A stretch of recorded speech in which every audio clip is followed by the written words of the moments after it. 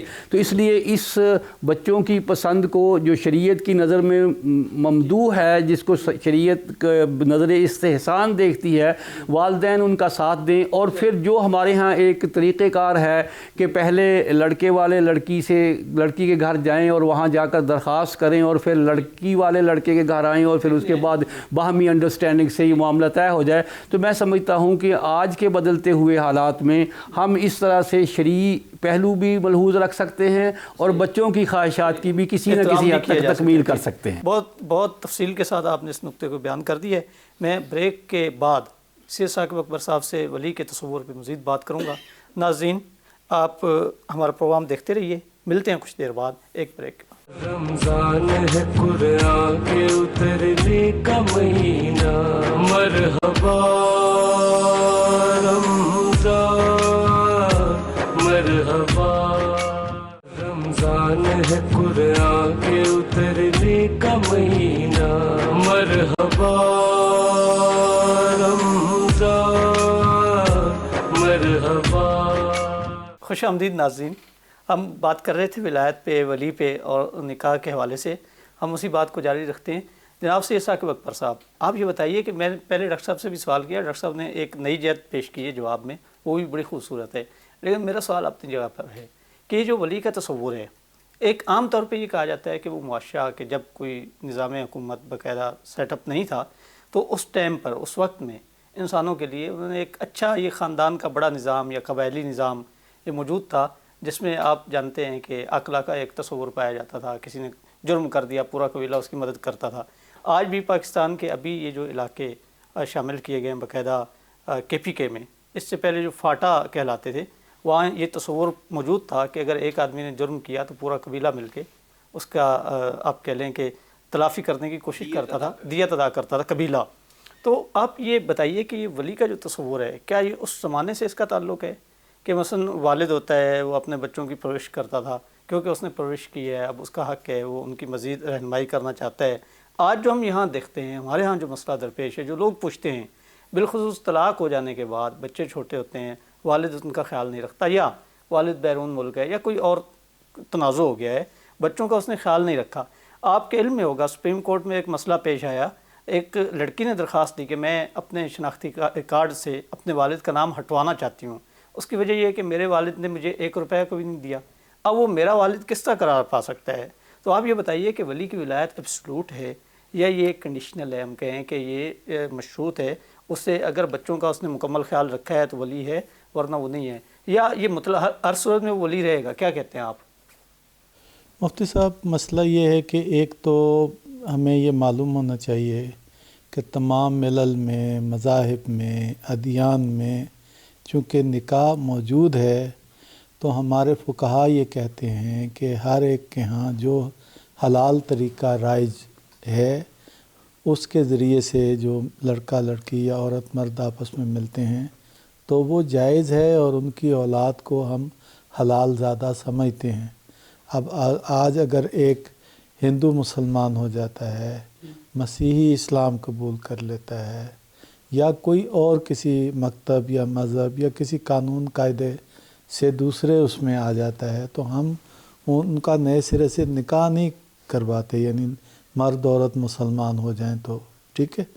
تو اسی طرح یا جو بھی صورتحال پیدا ہو جائے، ان کی ماں قبل کی جو اولاد ہے وہ قانونی طور پہ جو ان کا قانون تھا وہ پیدا ہوئی ہے تو ہم اس کو حلال سمجھتے ہیں۔ ایک تو یہ نقطہ ہے۔ دوسرا یہ آپ کے سوال کے جواب میں کہ ہمارے ہاں اب یہ قبول کر لیا گیا ہے کہ لڑکا لڑکی بعض اوقات عدالت میں چلے جاتے ہیں، وہاں جا کر وہ لڑکا لڑکی کہتے ہیں کہ ہم ایک دوسرے سے شادی کرنا چاہتے ہیں، کورٹ میرج جس کو ہم کہتے ہیں، تو وہاں بھی اہتمام کیا جاتا ہے نکاح کا۔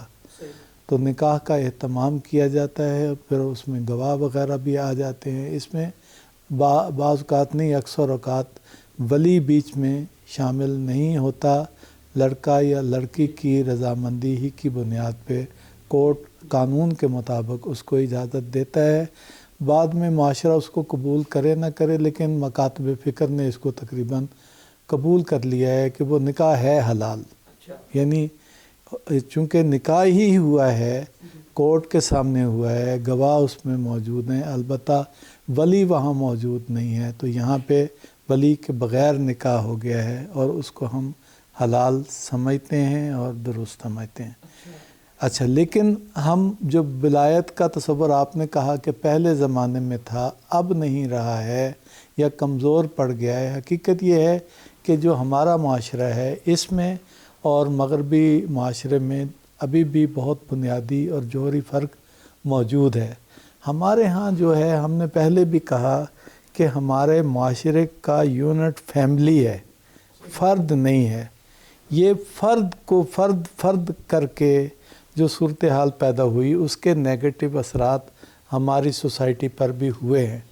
اگرچہ اب بھی لوگ ماں باپ کا ہمارے ہاں جتنا احترام ہے اور جتنا یعنی والدین کے احترام پر قرآن حکیم نے، نبی پاک نے زور دیا ہے، اتنا مجھے کہیں نظر نہیں آتا کہ والدین کا اس قدر احترام جو ہے، یعنی ماں قبل کی بھی جو مطلب تورات والوں، اہل تورات کو 10 کمانڈ دیے گئے کہ اللہ کی اس میں کسی کو شریک نہ کرنا، وبالوالدین احسان، تو اس میں دوسری اہم ترین بات جو ہے وہ والدین کے ساتھ حسن سلوک۔ حسن سلوک کیا ہے وہ اس کی الگ ایک اہمیت ہے، لیکن بہت زیادہ زور دیا گیا ہے کہ ان کے سامنے عاجزی سے اپنے کندھے جھکا لو، ان کے سامنے اونچی آواز نہ نکالو۔ اتنا کچھ اس لیے بھی کیا گیا ہے کہ آپ کو وہ آئندہ زندگی کے لیے گائیڈ بھی کریں گے۔ والدین، ہمیں یہ یقین کرنا چاہیے کہ کوئی دنیا میں فرد والدین سے زیادہ ہمارا خیر خواہ نہیں ہو سکتا۔ ہمیں اپنی سوسائٹی میں فیملی کے تصور کو مضبوط کرنا ہے۔ اگر ہم ولایت کو سرے سے اس کے نگیٹ کر دیں گے اور ہم اس کو نظر انداز کر دیں گے تو پھر وہ بچے آگے کمزور ہو جائیں گے۔ ان کے سر پہ جو معاشرے کی یعنی گرم سرد انہوں نے نہیں چکھا ہوتا، انہوں نے چکھا ہوتا ہے، اس کی پھر بھی ان کو یعنی ایک ضرورت ہوتی ہے۔ ماں باپ کی جب آپ کہیں گے نا ذمہ داریاں کیا ہیں تو ہم الگ سے بیان کریں گے، ٹھیک ہے۔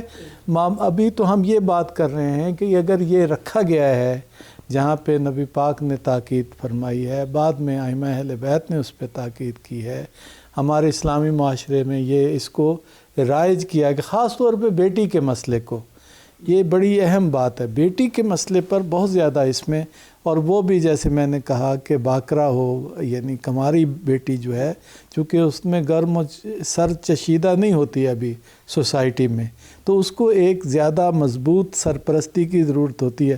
کوئی ورغلا لے لڑکا یا کوئی اور مرد اس کو، تو کہیں ایسا نہ ہو کہ وہ یعنی جذبات کی بنیاد پہ فیصلہ کرے اور بعد میں اس کی زندگی جو ہے وہ مشکل میں پڑ جائے۔ ہماری سوسائٹی میں طلاقوں کی وجوہات میں سے ایک وجہ یہ بھی ہے، کچھ ماں باپ کی ظاہر کی طرف لوٹتی ہیں چیزیں، لیکن کچھ یہ بھی ہے کہ ماں باپ اور اولاد کے درمیان جو رشتے کمزور ہو گئے، اس سے معاشرے میں جس طرح کی شادیاں ہو رہی ہیں، اس کی وجہ یہی ہے کہ وہ جو میچور رائے ہوتی ہے ماں باپ کی، جب وہ آپ بیچ میں سے منہا کر دیں گے اور ان کی سرپرستی آپ کو حاصل نہیں رہے گی تو زندگی میں بہت مشکلات آپ کو پیدا ہو جائیں گی۔ ہاں یہ بات اس کو جوڑنا ہے، اس کو ایسے بانڈ جو ہے نا اس کو باقی رکھنا ہے۔ یہ تبھی باقی رہ سکتا ہے کہ ہم یہ جو اور یہ جو انسان کی نفسیات سے متعلق مفتی صاحب باتیں ہیں، انسان کی فطرت سے متعلق باتیں ہیں، جبلت سے متعلق باتیں ہیں، آپ مظاہر تہذیب تبدیل ہو رہے ہیں، انسان نہیں بدل رہا ہے، انسان اپنی فطرت میں وہی رہتا ہے۔ اس جو چیز نہیں بدل رہی اس کے لیے کچھ اصول اور قواعد تاریخ میں تجربات کے ساتھ بھی اور انبیاء کی رہنمائی کے ساتھ بھی چلے آ رہے ہیں۔ جو بدل رہی ہیں چیزیں وہ الگ ہیں، وہ اور چیزیں ہیں جو انسان کی فطرت ہے، کبھی نہیں بدل سکتی۔ اللہ تعالیٰ نے کہا ہے کہ انسان کو میں نے اپنی فطرت پہ پیدا کیا ہے اور یہ اللہ کی سنت ہے جو تبدیل ہونے والی نہیں ہے۔ جناب ثاقب صاحب، میں اسی بات میں ایک جملے کا یا ایک نقطے کا اضافہ کرنا چاہتا ہوں. ولی اس میں کوئی شبہ نہیں کہ وہ خونی رشتے سے عبارت ہے، اور وہ طبعی طور پر، جبلی طور پر، نیچرلی وہ ایک حق رکھتا ہے جس کا اسے ادا کرنا اس پر لازم ہے. لیکن میں اپنے معاشرے کی بدلتی ہوئی یا یوں سمجھ لیجیے کہ بگڑتی ہوئی قدروں کو دیکھتے ہوئے اس حق کی ادائیگی میں مشکلات محسوس کر رہا ہوں.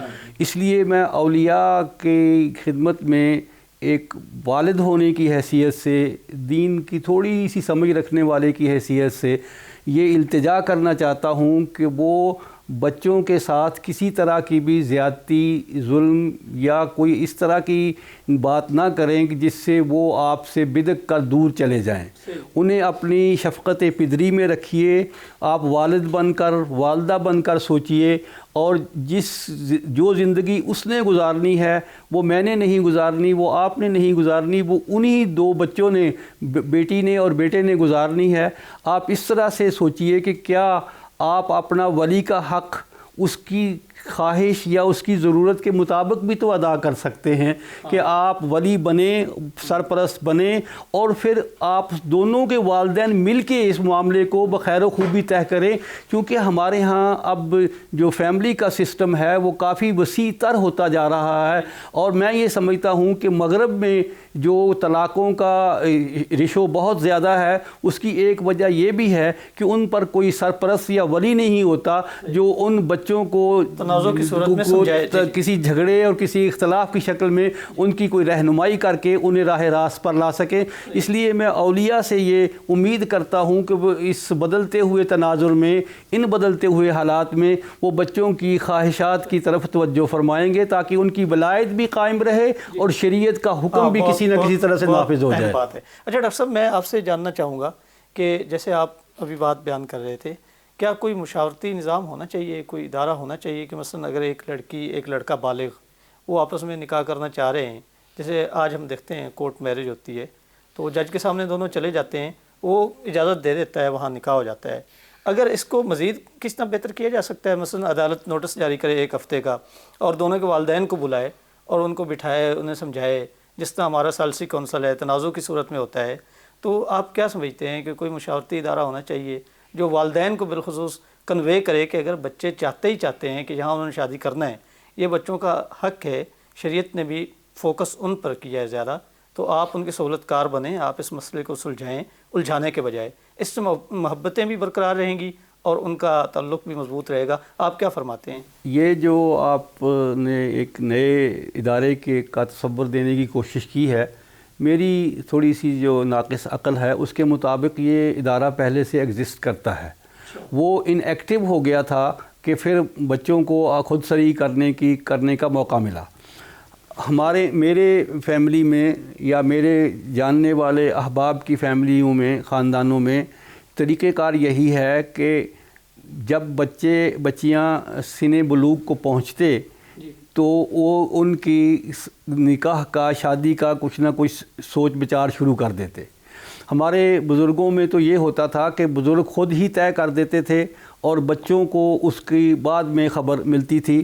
لیکن یہ ٹھیک ہے ابھی جو ثاقب صاحب نے فرمایا کہ اگر ان کی نابالغ عمر کی شادی ہو جائے تو انہیں بلوغ کے بعد اختیار ہے کہ وہ اس شادی کو قائم رکھیں یا قائم نہ رکھیں، یہ انہیں اختیار بلوغ حاصل ہے.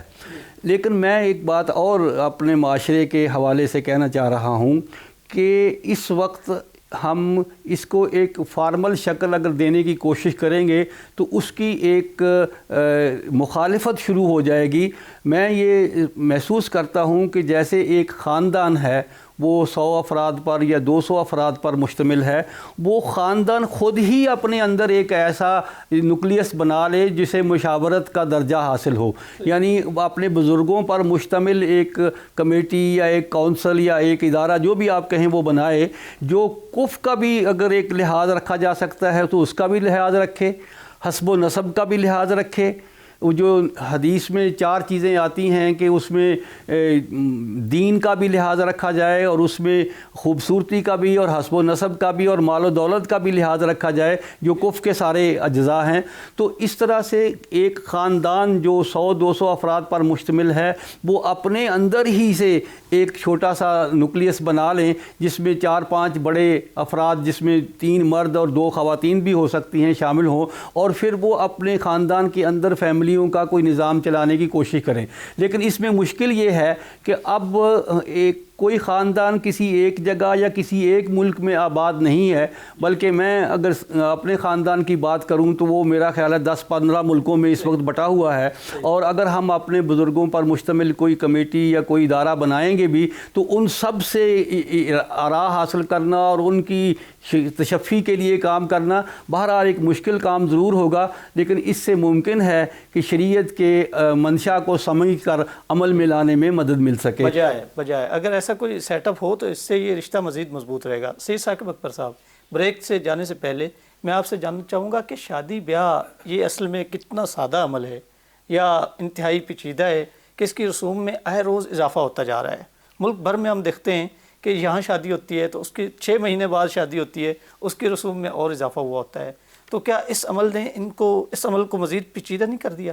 بڑھتے ہوئے رسوم نے اور اخراجات میں بے تحاشا اضافہ ہو چکا ہے، آپ کیا فرماتے ہیں؟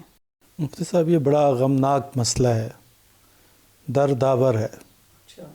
یعنی ہماری سوسائٹی میں جس انداز سے نمود و نمائش اور جس انداز سے پیسے کا غلط استعمال اور بلکہ ضیاع اور جس انداز سے شادی بیاہ کی رسوم میں اضافہ ہوتا چلا جا رہا ہے، اس نے شادی بیاہ کے عمل کو مشکل سے مشکل بنا دیا ہے۔ شادی بیاہ سادہ ہے، جو اس کی مثالیں ہمارے صدر اسلام میں موجود ہیں۔ آج بھی ہم دیکھتے ہیں کہ بہت سارے خاندان اور اچھے لوگ جو ہیں وہ شادی بیاہ کو سادگی سے انجام دیتے ہیں۔ آج بھی اچھے نمونے اور مثالیں جو ہیں وہ قائم کرتے ہیں۔ ان کی بہرحال ہمت اور جرت اور اس خدا پرستی کو سلام کہنا چاہیے، لیکن زیادہ تر لوگ جو ہیں اس کو انہوں نے مشکل بنا دیا ہے۔ آپ دیکھیں منگنی کی رسم پر کتنا خرچ ہو جاتا ہے کہ جتنا شادی بیاہ پر یعنی اصل جو رسوم ہے اس پر بھی خرچ کرنے کی ضرورت نہیں ہے۔ اسی طرح سے اگر آپ دیکھیں کہ یعنی اس کے بعد یہ جس کو ہم مہندی کہتے ہیں، اس قدر بے پناہ ایک اس کا یعنی مشکلات اس میں ہو گئی ہیں، اتنا خرچہ اس میں کیا جا رہا ہے کہ آدمی کو حیرت ہوتی ہے۔ اس کے بعد پھر یہ جو یعنی بارات جو ہے اس پر اخراجات، پھر ولیمے پہ اخراجات، پھر اس کے بعد اس کے اندر چھپے ہوئے اور بہت سارے فضول یعنی رسم و رواج کے طولانی سلسلے ہیں کہ یہ اگلے دن ناشتہ جا رہا ہے اور فلاں شہر سے فلاں شہر آ رہے ہیں اور فلاں ہو رہے ہیں، یہ مقلابے ہو رہے ہیں۔ اس نے شادی بیاہ کو کر دیا لاکھوں یہ بلکہ کروڑوں تک اخراجات مشکل اور پیچیدہ ہو جاتا ہے۔ ابھی پچھلے دنوں ایک خبر آ رہی تھی کہ وہ انہوں نے اوپر سے یعنی نوٹوں کی بارش کی ہے ہیلی کاپٹر سے۔ حد ہو گئی ہے، ان کو پکڑنا چاہیے، ان سے حساب مانگنا چاہیے پیسوں کے۔ یہ فضول خرچی ہے، یہ شیطان کے قرآن کہتا ہے یہ فضول خرچ جو ہیں یہ شیطانوں کے بھائی ہیں، یہ شیطانوں کے۔ اس سے یہ ہوا کہ جو غریب گھرانے ہیں، جو مجبور ہیں، یعنی ان کی بیٹیاں بیٹھی رہ جاتی ہیں، ان کے بیٹے بڑی عمر کے ہو جاتے ہیں۔ حکومت کو اس کا سدباب کرنا چاہیے، ان لوگوں سے ٹیکس کے بارے میں معلوم کرنا چاہیے، کیونکہ ہم بہت دیکھتے ہیں ایون ہمارے اپنے علاقوں میں کہ بظاہر لوگ ٹیکس نہیں دینے والے، بظاہر آپ کہہ لیں کہ مڈل کلاس کے لوگ ہیں، لیکن جب شادی ہوتی ہے تو پیسہ پانی کی طرح بہا رہے ہیں، بعض سرکاری ملازمین ہوتے ہیں مثلا 17ویں گریڈ کے 18ویں اس پہ ہم گریڈ مزید کے۔ بات کریں گے، ابھی یہاں پہ ہم ایک بریک لے لیتے ہیں کہ بریک کا وقت ہوا چاہتا ہے۔ ناظرین آپ دیکھتے رہیے گا، ملتے ہیں بریک کے بعد۔ رمضان ہے قرآن کے اترنے کا مہینہ، مرحبا رمضان مرحبا۔ رمضان ہے قرآن کے اترنے کا مہینہ، مرحبا رمضان مرحبا۔ خوش آمدید ناظرین، پروگرام میں میرے ساتھ موجود ہیں جناب پروفیسر ڈاکٹر محمد طفیل صاحب اور جناب سید ثاقب اکبر صاحب۔ ہم بات کر رہے تھے شادی بیاہ کی رسومات کے حوالے سے، تو سید ثاقب اکبر نے بتایا کہ شادی بیاہ کا عمل بہت سادہ ہے اور یہ بڑھتی ہوئی رسومات نے اسے اور پیچیدہ کر دیا ہے۔ اسی حوالے سے ہم پروفیسر ڈاکٹر محمد طفیل صاحب کی رائے بھی لیتے ہیں۔ ڈاکٹر صاحب آپ کیا فرماتے ہیں؟ بات یہ ہے کہ یہ عمل جتنا ہی آسان، سادہ اور ایزی ہے، اس سے کہیں زیادہ ہم نے مشکل اور ڈیفیکلٹ اس کو بنا دیا ہے۔ میں آپ سے یہی عرض کرنا چاہ رہا ہوں کہ مسلمانوں کے ہاں جو شادی ہے وہ بہت سادہ بئیں طور ہے کہ اس کے زیادہ سے زیادہ 3 اجزاء ہیں۔ پہلا خطبہ ہے، یعنی پیغام شادی، یعنی 2 مرد اور ایک خاتون ایک دوسرے کے اس کے اولیاء یا وہ خود ایک دوسرے کو پیغام نکاح دیں، یہ ایک عنصر ہے۔ اور یہ پیغام نکاح کا قبول کرنا نہ کرنا یہ دونوں کے اختیار میں ہے۔ یہ ضروری نہیں ہے کہ میں کسی کو پیغام نکاح دوں یا کوئی میری بیٹی کو پیغام نکاح دے تو ہم اسے لازماً قبول ہی کر لیں، یہ اختیاری بات ہے۔ لیکن ایک جز یہ ہے۔ دوسرا جز یہ ہے کہ 2 گواہوں کی موجودگی میں دونوں کا نکاح کر دیا جائے، اس میں یعنی یہ دوسرا عنصر ہے، اور یہی سب سے اہم عنصر ہے، اور یہی یعنی شادی کا سب سے بڑا جسے کہتے ہیں رکن وہ یہی ہے کہ 2 گواہوں کی موجودگی میں ایک بالغ مرد اور ایک بالغ عورت اس بات کا اعتراف اور اقرار کریں کہ ہم بطور میاں بیوی ایک دوسرے کے ساتھ زندگی گزارنے کے لیے تیار ہیں، اور ہم راضی ہیں کہ ہم ایک دوسرے کے میاں بیوی بن رہے ہیں اپنی رضامندی سے۔ تیسرا عنصر ہے اس کا ولیمے کا، اور ولیمے کا جو فلسفہ حدیث شریف میں آتا ہے کہ اولم ولو بشاتن، کہ آپ چاہے ایک بکری ذبح کر کے، ایک جانور ذبح کر کے ولیمہ کریں، لیکن آپ کریں۔ اور نبی پاک علیہ الصلاۃ والسلام کی سنت متواترہ سے یہ بات شامل ہے کہ آپ ہر شادی کے بعد ولیمہ ہوتا ہے۔ اب ولیمہ کیوں ہوتا ہے؟ یہ اس لیے ہوتا ہے میرے بھائی کہ ہمارے معاشرے کو یہ ایک پتہ چل جائے کہ فلاں مرد اور فلاں خاتون شادی کے بندھن میں بندھ گئے ہیں، اور وہ اب مل جل کر زندگی گزاریں گے، کیونکہ وہ اپنے گھر سے اکٹھے نکلیں گے، کہیں اکٹھے جائیں گے، کہیں اکٹھے اپنا وقت گزاریں گے۔ تو آپ کو پتہ ہے کہ مسلمانوں میں اور اسلام میں ایک محرم کا تصور ہے۔ کوئی خاتون خلوت میں کسی غیر محرم سے نہیں مل سکتی، اور اس کے نتیجے کے طور پر معاشرے میں ایک فساد بھی برپا ہو سکتا ہے کہ غلط فہمی بھی ہو سکتی ہے۔ اس کو مٹانے کے لیے اب ہم جو برات لے جاتے ہیں یہ بھی اس کا ایک حصہ ہے، جو ہم دف بجاتے ہیں یہ بھی اس کا ایک حصہ ہے، جو ہم ولیمہ کرتے ہیں یہ بھی اس کا ایک حصہ ہے۔ اور پھر اس کے بعد اگر ہم کوئی اور دینی محفل جماتے ہیں، محفل قوالی کرتے ہیں، محفل میلاد کرتے ہیں، یا کوئی اور محفل کرتے ہیں، تو میں سمجھتا ہوں یہ بھی اس کے اعلان کا ایک طریقہ ہے۔ تو میں سمجھتا ہوں کہ اسلام میں شادی انتہائی سادہ چیز ہے، اور یہ جو میں نے 3 اجزاء بیان کیے ہیں، میں سمجھتا ہوں کہ یہ 15-20 ہزار روپے خرچ کر کے یہ تینوں اجزاء پورے کیے جا سکتے ہیں اور شادی کی جا سکتی ہے۔ اور 2 فیملیوں کو، 2 افراد کو نہیں، ان کے وساطت سے، ان کے وسیلے سے 2 خاندانوں کو آپس میں عمدہ طریقے سے ملایا جا سکتا ہے۔ بڑے کم خرچ، یعنی انتہائی کم خرچ بالا نشین والی بات ہے یہ۔ اچھا آغا صاحب، میں آپ سے جاننا چاہوں گا 2 باتیں آپ مجھے یہاں پہ کلیئر فرما دیں۔ ایک یہ کہ ولیمے پہ ڈاکٹر صاحب نے بڑی خوبصورت بات کی ہے کہ اس کی علت کیا ہے، فلسفہ بیان کیا ہے۔ یہ جو مروجہ طریقہ ہے ہمارا ولیمے کا، اس میں ہم یہ دیکھتے ہیں کہ شادی یہاں ہوئی، ڈاکٹر صاحب کہتے ہیں اس کا مقصد تشہیر ہے، سماج کو پتہ چلنا ہے۔ اچھا یہاں شادی ہو گئی، پڑوسیوں کو چھوڑ کے عام جو ایک کلچر چلا ہے وہ 10 شہر دور، 20 شہر دور بیرون ملک دوستوں کو کارڈ بھیجتے ہیں، وہ آتے ہیں، وہ نیودر دیتے ہیں، پیسے وغیرہ دیتے ہیں۔ اچھا پڑوسیوں کو پتہ ہی نہیں ہوتا شادی ہو رہی ہے، ان کو اطلاع نہیں دی جاتی۔ آپ ایک یہ بتائیں کہ یہ جو ولیمے کی دعوت ہے، اس میں اگر یہ استحباب رکھتی ہے تو کیا یہ سلیکٹڈ لوگوں کے لیے استحباب رکھتی ہے کہ آپ اس کا اہتمام یوں کریں کہ کوئی غریب فقیر پاس نہ آ سکے، دروازے پہ ایک آدمی بیٹھا ہو جو پیسے لکھ رہا ہے، اور آنے والے دیکھ رہے ہیں کہ یہ اگر کھا کے جائے گا تو کچھ پیسے بھی دے کے جائے گا، جو ایک بالخصوص دیہاتوں میں جو کلچر چل رہا ہے۔ اچھا شہروں میں بھی سلیکٹڈ لوگوں کو بلایا جاتا ہے، باقیوں کو سب کو نہیں بلایا جاتا۔ اس پہ پہلے آپ رہنمائی کریں، باقی نکات میں بعد میں معلوم کرتا ہوں۔ مفتی صاحب، ایک تو یہ کہ ولیمے پر ایک میں حدیث شریف کی طرف آپ کے ناظرین کی توجہ دلانا چاہتا ہوں کہ ایک دفعہ حضرت ام المومنین عائشہ رضی اللہ تعالیٰ عنہ کے ساتھ نبی پاک تھے تو کسی جگہ سے دیکھا کہ دھواں اٹھ رہا ہے، تو آپ نے پوچھا کہ یہ دھواں کس سلسلے میں؟ تو انہوں نے عرض کی کہ یا رسول اللہ یہ فلاں کی شادی ہوئی ہے تو اس کا ولیمہ ہو رہا ہے۔ تو آپ نے فرمایا اچھا پھر یہ نکاح ہے، گناہ نہیں، بدکاری نہیں ہے۔ یہ بڑی اہم بات ہے، یعنی ایک سارٹ آف اناؤنسمنٹ جو ہے نا، یہ بڑی ضروری بات ہے، اس کو بالکل نظر انداز نہیں کرنا چاہیے۔ اب چونکہ ہم نے ہر چیز کو نیگیٹو بنا دیا ہے، اپنی مثبت چیزوں کو بھی، تو جس کی وجہ سے آپ کو سوالات کرنے پڑ رہے ہیں۔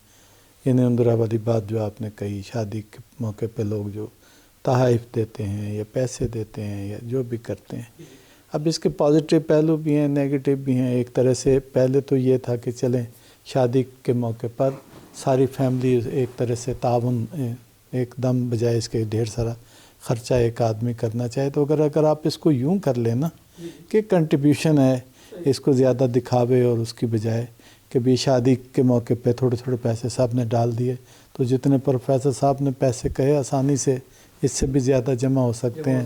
کھانے کا جو آپ نے اہتمام کیا، اگر ایک غریب آدمی نہیں کر سکتا، تو اس طرح سے ایک اچھے جذبے کے تحت بھی یہ کام ہو سکتا ہے، اگر یہ اس پس منظر میں نہ ہو جس پس منظر میں آپ نے بیان کیا ہے۔ مجھے لگتا ہے کہ جب یہ ہمارے ہاں اس کا رواج پڑا ہوگا یا رسم شروع ہوئی ہوگی تو وہ اس طرح سے ہے۔ اس کو ذرا چھپا کے کرنا شروع کر دیں تو زیادہ بہتر ہو جائے گا اور آسان ہو جائے گا۔ چپکے سے اگر ہو جائے تو کوئی حرج نہیں، اپنے عزیز ہیں، دوست ہیں، تو ان کے ساتھ اگر آپ اس موقع پہ سب 100 200 400 بندے مل کے تھوڑا تھوڑا تعاون کرتے ہیں تو وہی کھانے کا خرچہ جو ہے وہ نکل آئے اس سے، ٹھیک ہے۔ اب رہ گئی یہ کہ آپ کہتے ہیں ہمسایوں کو شریک کریں، ہمسایوں کو تو ویسے ہی بڑے حقوق ہیں، لیکن اس کا یعنی ولیمے کی شرط آپ نہ بنائیں، اس کو بہتر ہے، اس میں کوئی شک نہیں ہے کہ اپنی آبادی کے لوگ اور اپنے نزدیک کے لوگ جو ہیں ان کو جو ہے وہ بلائیں، ان کو ترجیح دیں۔ لیکن بعض اوقات یہ بھی آپ دیکھ لیں کہ بہت زیادہ لوگوں کو اگر شریک کرنا ہو تو آپ یہ پھر شادی کر ہی نہیں سکتے، اہتمام ہی نہیں کر سکتے۔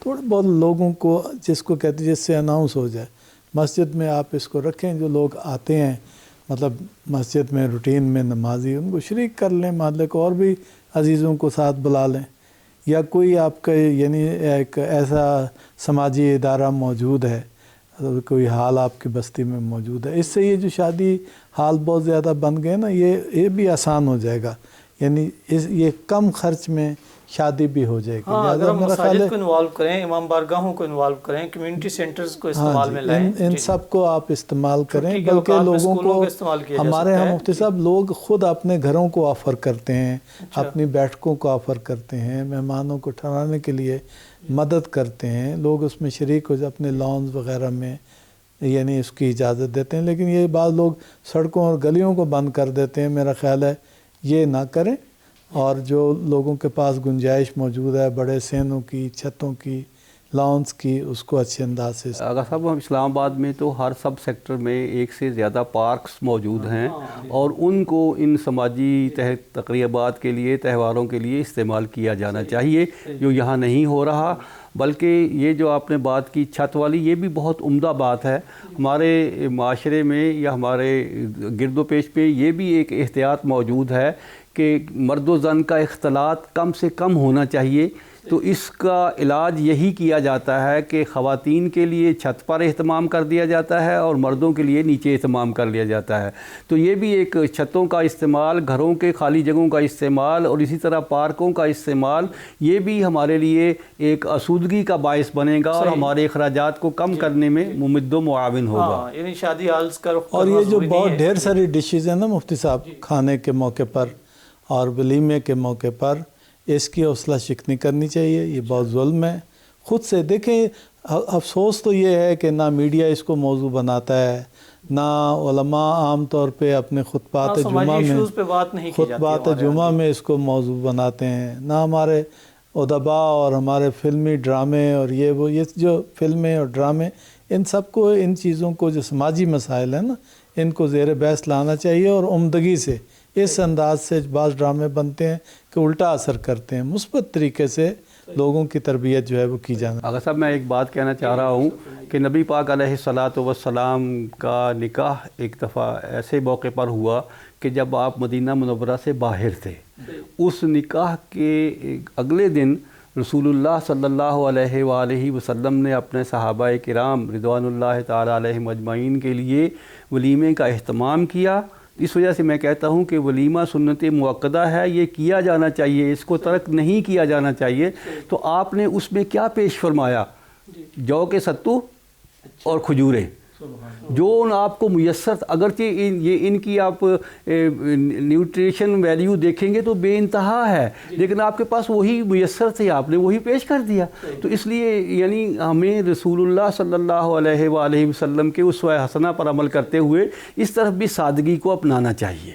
مجھے تو رشک آتا ہے ان پر جنہیں نبی پاک سے ستو اور کھجوریں جو دستیاب ہوئیں. بڑی سعادت ہے. اچھا سی ثاقب اکبر صاحب، میں دوسرا میرا جو سوال تھا آپ کے حوالے سے وہ کف والا ہے کہ آپ نے اسے بڑے اختصار سے بیان کیے کہ کف کا فلسفہ کیا ہے، اس سے مراد کیا ہے، اور کیا جب ایک جوڑا آپ یعنی ایک لڑکی اور لڑکے کو دونوں کو ایک بندھن میں جوڑا جا رہا ہے تو کیا ان کے درمیان کوئی ہم آہنگی نہیں ہونی چاہیے ذہنی اور کسی قسم کی؟ کیا فرماتے ہیں آپ؟ میرا خیال ہے مفتی صاحب جو 4 عناصر اس میں پیش کیے ہیں نا اپنا قبلہ ڈاکٹر صاحب نے، اور حدیث کی روشنی میں یعنی خاندان کو بھی دیکھا جائے، مذہب کو بھی دیکھا جائے، خوبصورتی کو بھی دیکھا جائے، وسائل کو بھی دیکھا جائے، تو ظاہر ہے کہ یہ ہم آہنگی کے بعد ہی ہے.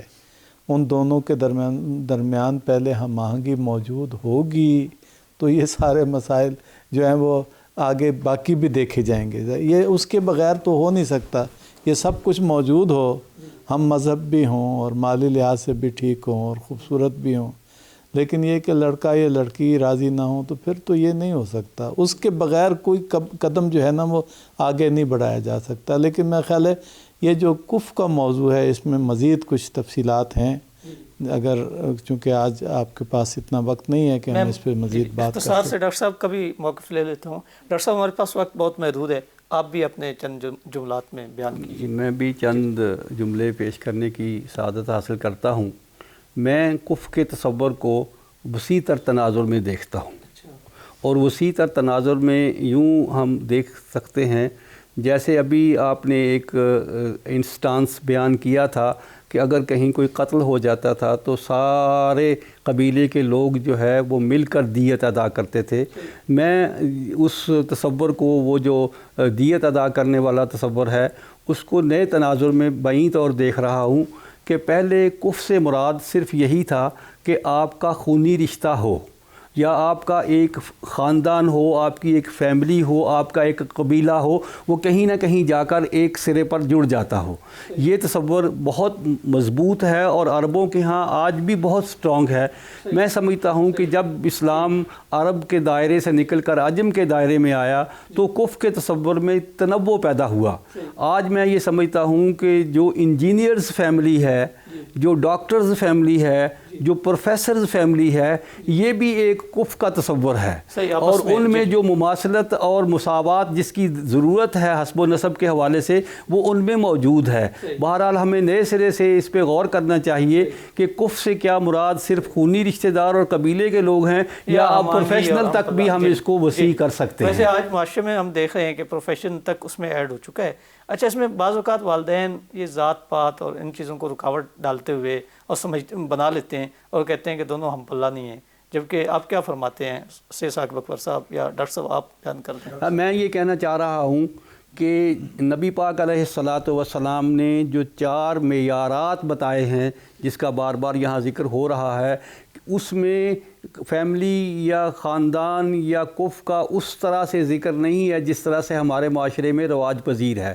اس لحاظ سے ہمیں پھر غور کرنا چاہیے، نئے سرے سے اس کو سوچنا چاہیے کہ ہم مسلمان ہیں اور مسلمان ہوتے ہوئے ایک برادری ہیں.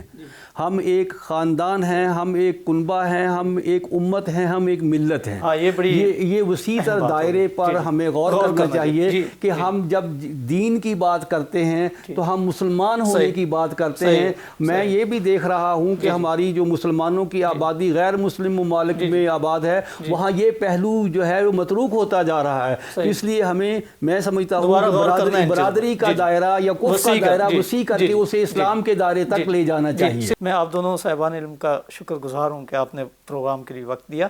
ناظرین، ہمارے پروگرام قرآن آئین زندگی کا وقت ختم ہوا چاہتا ہے۔ اسی کے ساتھ اپنے میزبان امجد عباس کو اجازت دیجیے۔ ہم کل دوبارہ آپ کی خدمت میں حاضر ہوں گے۔ اللہ حافظ۔ رمضان ہے قرآن کے اترنے کا مہینہ، مرحبا